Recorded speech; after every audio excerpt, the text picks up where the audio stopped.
My dear students, আজকে আমরা শিখবো কম্পোজিট নাম্বার। সো আমরা লাস্ট দিন আমরা প্রাইম নাম্বার শিখেছিলাম, আজকে আমরা কম্পোজিট নাম্বার শিখবো, ঠিক আছে। সো কম্পোজিট নাম্বার যৌগিক সংখ্যা কাহাকে বলে?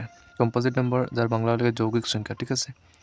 সো আমরা দেখবো তার ডেফিনেশন, যে সংখ্যার দুইয়ের চেয়ে বেশি উৎপাদক থাকে তাহাকে কম্পোজিট নাম্বার বা যৌগিক সংখ্যা বলে, ঠিক আছে। এটার মধ্যে হয়েছে যে সংখ্যার দুই থেকে বেশি তার উৎপাদক তখন তারা কিতা হয় কম্পোজিট নাম্বার হয়, ঠিক আছে। তো এখানের মধ্যে কন্ডিশন কিতা যেন দুইয়ের থেকে বেশি, দুইটার থেকে বেশি তার উৎপাদক হইতে লাগবে, তখন তারে আমরা কম্পোজিট নাম্বার হইতে পারবো, ঠিক আছে।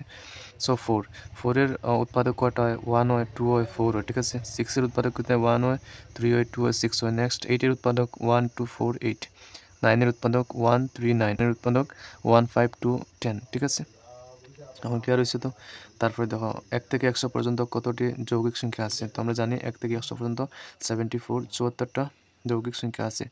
এবং 1 সংখ্যাটি মৌলিক না যৌগিক না, এটা একটা ইম্পর্টেন্ট বিষয়, যে এক সংখ্যা যেটা আছে এটা মৌলিক না যৌগিক, এরকম এক্সামের মধ্যে আই যায়। তো আমরা আজকে দেখি এটা মনে রাখবো যে একটা যেটা সংখ্যা আছে এটা না যৌগিক না মৌলিক।